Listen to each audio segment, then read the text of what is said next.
नमस्कार, मी मनाली. आपण पाहता न्यूज 18 लोकमत महाराष्ट्र अनलिमिटेड मध्ये. आता थेट पुण्यात जाणार आहोत, कारण या ठिकाणी भाजपकडनं आंदोलन सुरू आहे. जितेंद्र आव्हाड यांच्या वक्तव्यानंतर भाजप पुण्यात आक्रमक झालेली असून त्यांनी भाजपनं आव्हाडांविरोधात घोषणाबाजी या ठिकाणी सुरू केलेली आहे.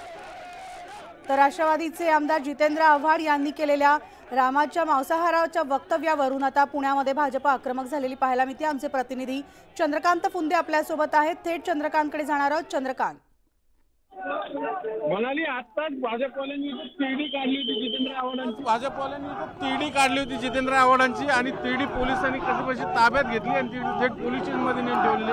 तरी पण भाजपचे आंदोलक आक्रमक आहेत. रस्त्यावर त्यांनी ठिय्या मांडलेला आहे आणि सगळ्यांची भूमिका ह्याची की जितेंद्र आव्हाडला आम्ही पुण्यात फिरकू देणार नाही. आम्ही जर आले तर पुन्हा एकदा मागे एकदा त्यांनी फर्ग्युसन कॉलेजमध्ये जितेंद्र आव्हाडांना धक्काबुक्की केली होती. त्याच पद्धतीने आम्ही पुन्हा तशाच पद्धतीने जितेंद्र आव्हाडला धडा शिकू. जितेंद्र आव्हाडांनी जे विधान केलं होतं आपल्याला माहिती, काल त्यांनी शिर्डीच्या शिबिरात राष्ट्रवादी बोलताना म्हटलं होतं की राम हे मांसाहारी आहेत. त्याला विरोध करण्यासाठी भाजपने हे सगळं आंदोलन सुरू केलं. सुरुवातीला आंदोलन एकदम शांततेत सुरू होतं, घोषणाबाजी सुरू होती. नंतर अचानक भाजपच्या कार्यकर्त्यांनी जितेंद्र आव्हाडांची प्रतिमा तिरडी आणली आणि ती तिरडी मोडून इथं आंदोलन आक्रमक पद्धतीने सुरू केलं. पण पोलिसांनी वेळीच त्याची तिरडी ताब्यात घेतली आणि हे आंदोलन थांबवण्याचा प्रयत्न केला. पण तरी आंदोलन आक्रमक आहेत. आता त्यांचे जे बोर्डवरचे जोडे मारले जातात, आपण बघू शकतो दृश्यांमध्ये जोडे मारले जातात. काय कशासाठी करता तुम्ही आंदोलन? जितेंद्र आव्हाड ह्याचा आम्ही जाहीर निषेध करतोय. आमचं आराध्य दैवत श्रीरामांच्या बद्दल अपशब्द वापरले होते. बघा, यांनी आत्ताच भूमिका घेतली की पुण्यात येऊ देणार नाही. त्यासाठी हे सगळे आंदोलन आक्रमक झालेले आहेत आणि सगळ्यांनी एकदम अगदी हुल्लडबाजी होताना दिसते आंदोलनामध्ये थोडीफार. खरं तर आंदोलन आता मिटलंय, पोलिसांना आवर घालतात, पण तरी पण ऐकत नाही आहेत आंदोलन आणि घोषणाबाजी सुरूच आहे त्यांची आणि आक्रमक पद्धतीने. थोडक्यात जितेंद्र आव्हाडला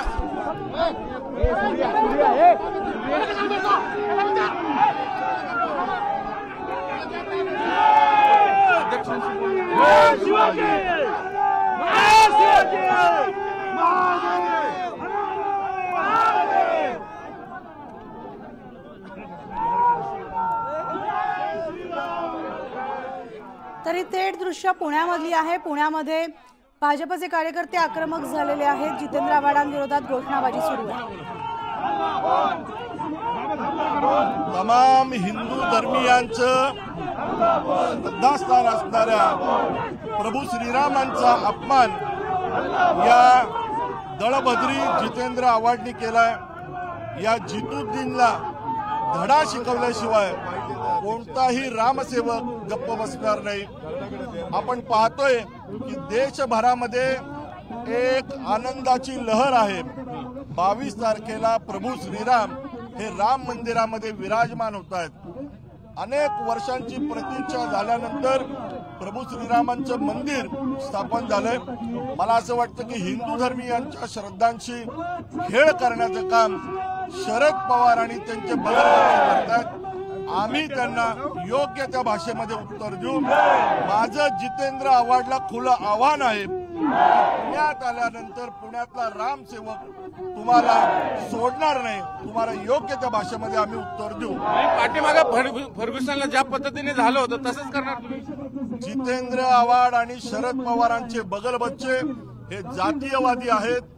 प्रभू श्रीरामांना सुद्धा यांनी सोडलं नाही आणि अशा पद्धतीने जर कोणी अपमान करणार असेल हिंदू धर्मीयांचा आणि त्यांच्या श्रद्धास्थानांचा तर आम्ही त्यांना सोडणार नाही. हे होते भाजपचे शहराध्यक्ष धीरज घाटे यांनी सांगितलं की आम्ही जितेंद्र आव्हाडला पुण्यात येऊ देणार नाही. आले तर त्यांना धडा शिकू. थोडक्यात हे विषय आणखीन वाढत जाताना दिसतोय. जितेंद्र आव्हाडकर सहज खरं तर भाषणात बोलून गेले, ठरवून बोलले की काय त्यांचं त्यांनाच माहिती, पण अजूनही ते त्यांच्या वक्तव्यावर ठाम आहेत.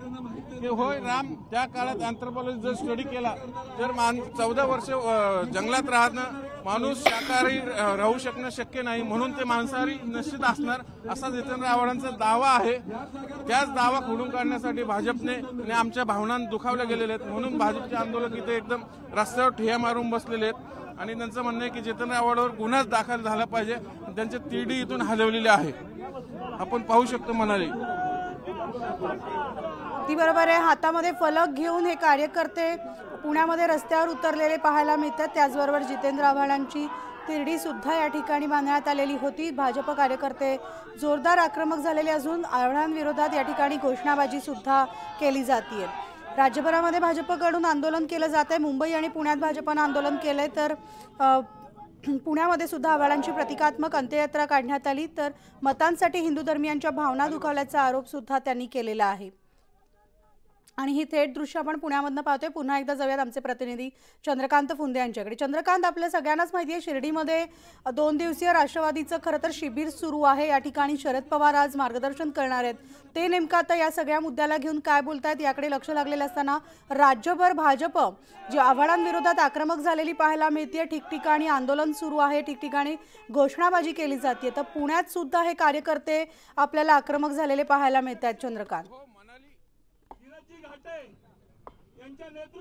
मनाली अत्यंत आक्रमक झालेले आहेत भाजपचे सर्व कार्यकर्ते। सगळ्यांचं म्हणणं आहे की भाजप जितेंद्र आव्हाडांवर माहिती जितेंद्र आव्हाडांना जितून देईन एकच म्हणतायत। याचा अर्थ ते किती पद्धतीने यापूर्वी भाजपच्या रडारवर नेहमी जितेंद्र आव्हाड यायचेच, पण यंदा तर आयती संधी दिली। खरंच जितेंद्र आव्हाडांनीच ती संधी दिली। त्यांनी ते आणि आपल्याला माहिती आहे 22 तारखेला 22 जानेवारीला अयोध्याच्या राम मंदिरात जिथं जन्मस्थळ आहे तिथं प्राण प्रतिष्ठा होणार आहे भव्य मूर्तीची। देशभर त्याची भाजपकडून व्यवस्थित कॅम्पेनिंग सुरू आहे, सगळं वातावरण निर्मिती सुरू आहे। असं सगळं राममय वातावरण सुरू असताना, भक्तिमय वातावरण सुरू असताना जितेंद्र आव्हाडांनी काल रामाला थेट मांसाहारी करून टाकल्यामुळं ही सगळी भाजपची मंडळी आक्रमक झालेली आणि त्यांना एका अर्थाने संधी मिळाली आणि सगळी आंदोलन करताना मंडळी आली आणि काही हटायला तयार नाहीत। यांचं म्हणणं की जितेंद्र आव्हाडांवर कारवाई झालीच पाहिजे, म्हणून ही सगळी मंडळी अख्ख्या देशामध्ये पवित्र वातावरण असताना 22 तारखेला प्रभू श्री रामचंद्रांचं आगमन त्या मंदिरामध्ये होणार आहे आणि अशा वेळी हा जितुद्दीन देशामधलं वातावरण खराब करण्याचा प्रयत्न करतोय। ज्या पद्धतीने मागाचा फर्ग्युसन कॉलेजमध्ये आल्यानंतर त्याला आम्ही धडा शिकलो होता, त्याच्या पलीकडे जाऊन धडा शिकवणार आहे आणि पुणेकर काय असतात, पुणेकर काय आहेत हे आम्ही त्या ठिकाणी त्याला दाखवून देऊ। आंदोलक जे ठाम आहेत त्यानंतर जितेंद्र आव्हाडांनी फक्त पुण्यात येऊन दाखवावं, आम्ही त्यांना त्याची जागा दाखवू। म्हणजे थोडक्यात जेव्हा केव्हा आता जितेंद्र आव्हाड येतील पुण्यात तेव्हा पोलिसांना त्यांना बंदोबस्त हा द्यावाच लागेल, कारण यापूर्वी फर्ग्युसनमध्ये जितेंद्र आव्हाड आलेले असताना भाजपच्या कार्यकर्त्यांनी त्यांना धक्काबुक्की करण्याचा प्रयत्न केला होता। आता तर हे आणखीन एक त्यांच्यासाठी एक संधी आहे असं म्हणता येईल, कारण शेवटी राजकारण आहे। पण जितेंद्र आव्हाड जे बोलले ते एका अर्थाने भाजपसाठी संधीच म्हणावं लागेल सगळ्या याच्यामध्ये म्हणाली। निश्चितच, आणि म्हणूनच या ठिकाणी आता जय श्रीरामचा नारा देत घोषणा देत जितेंद्र आव्हाडांविरोधात या ठिकाणी फलकबाजी करण्यात आलेली आहे। त्यांची प्रतिकात्मक अंत्ययात्रा सुद्धा पुण्यामध्ये काढण्यात आलेली आहे। धन्यवाद चंद्रकांत या सविस्तर माहितीसाठी।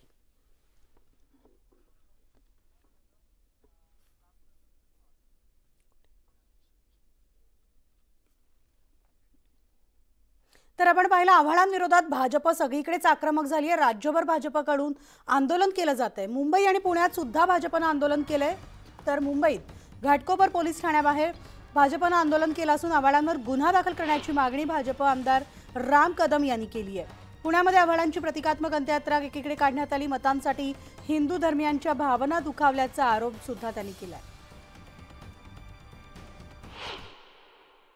मंदिरात जरी जायचं असेल ना आणि कोणी मांसाहार केला असेल तर तो टाळतो मंदिरात जायचं, हे माननीय आव्हाडांना माहिती नाही का? माहिती आहे, पण मुद्दा म्हणून रामभक्तांना हिंदू धर्मियांना डिवचायचं आणि कुठल्या तरी एका संप्रदायाला खुश करायचं म्हणून चाललंय हे जे सगळं चाललंय ना, हे ठरवून चाललंय।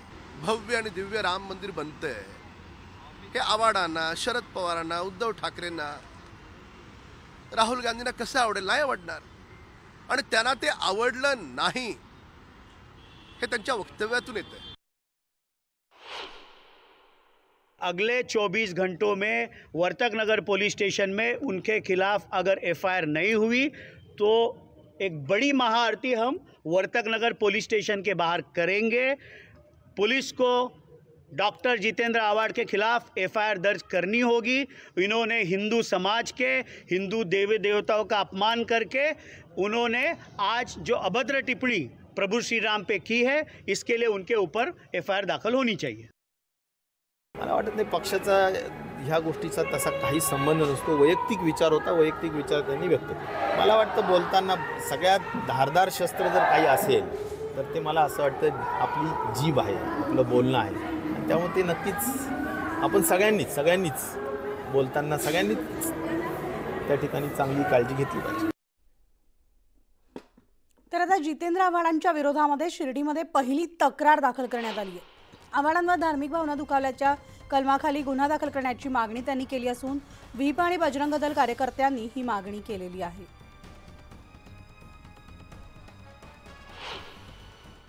95 अंतर्गत यावर आपण कारवाई करावी व त्याला तातडीने अटक करून त्याच्यावर कारवाई करावी अशा पद्धतीची आम्ही शिर्डी पोलीस स्टेशनला मागणी केलेली आहे। तर प्रभू श्रीराम हे वनवासात असताना मांसाहार करत होते असं वादग्रस्त विधान जितेंद्र आव्हाड यांनी केलं आणि त्यांच्या या विधानानंतर आता राज्यभरातून प्रतिक्रिया उमटतायत। शरद पवार गटाचे युवा आमदार रोहित पवार यांनी सुद्धा जितेंद्र आव्हाड यांच्या वक्तव्यावर नाराजी व्यक्त करताना त्यांना घरचा आहेर दिलाय। रोहित पवार यांनी एक्स या सोशल मीडिया साईटवर पोस्ट टाकून याबाबत जितेंद्र आव्हाड यांना खोचक सल्ला सुद्धा दिलाय। आज नको त्या विषयावर बोलून वाद ओढवून घेण्यापेक्षा राज्यामधील वाढती बेरोजगारी, ढासळलेली कायदा व सुव्यवस्था, महिलांची सुरक्षितता, शेतमालाला भाव नसणं, महाराष्ट्रातील उद्योग गुजरातमध्ये पळवणं, जातीजातींमध्ये निर्माण केला जाणारा तणाव या ज्वलंत विषयांवर बोलून सरकारला धारेवर धरण्याची अधिक गरज आहे। देव आणि धर्म हा प्रत्येकाचा व्यक्तिगत विषय आहे। याबाबत प्रत्येकाची श्रद्धा असताना कुणीही याचं राजकारण करू नये, पण देवधर्माच्या नावावर जे राजकारणाचा बाजार करतायत त्यांना ते लखलाभ अशा राजकीय व्यापाऱ्यांना जनता चोख उत्तर दिल्याशिवाय राहणार नाही आणि त्यामुळे देव या विषयावर अनावश्यक बोलून विरोधकांच्या सापळ्यात न अडकण्याचं भान सगळ्यांनी ठेवलं पाहिजे अशी एक नागरिक म्हणून माझी भावना आहे असं ट्विट रोहित पवार यांनी केलंय। तर राम मांसाहारी होते जितेंद्र आव्हाडांच्या या वक्तव्यावर आदित्य ठाकरेंनी त्यांना घरचा आहेर दिलाय। असे वाद व्हायलाच नकोयत, आपण वाद घालत बसणार की भविष्याचा विचार करणार असा सवाल आदित्य ठाकरेंनी उपस्थित केलाय। जितेंद्र आव्हाड यांच्या वक्तव्यामुळे एक वाद झालेला आहे। काही वेळापूर्वी त्यांनी एक वक्तव्य केलं होतं की प्रभू श्रीरामचंद्र आहेत ते सुद्धा मांसाहार करायचे, मात्र आता हिंदुत्ववादी संघटना त्यांच्या विरोधात आक्रमक झालेली आहे। मला वाटतं खरं तर असे वाद झालेच नाही पाहिजेत आणि असे वक्तव्य मला हे त्यांनी केले की नाही कारण मी अजून बघितलं नाही। पण महत्त्वाची गोष्ट म्हणजे प्रभू श्रीराम असतील किंवा सगळेच देवदेवता असतील त्याच्यावरनं वाद होणं हे मला वाटतं अपेक्षित नाही। तर राज्याचे अल्पसंख्याक मंत्री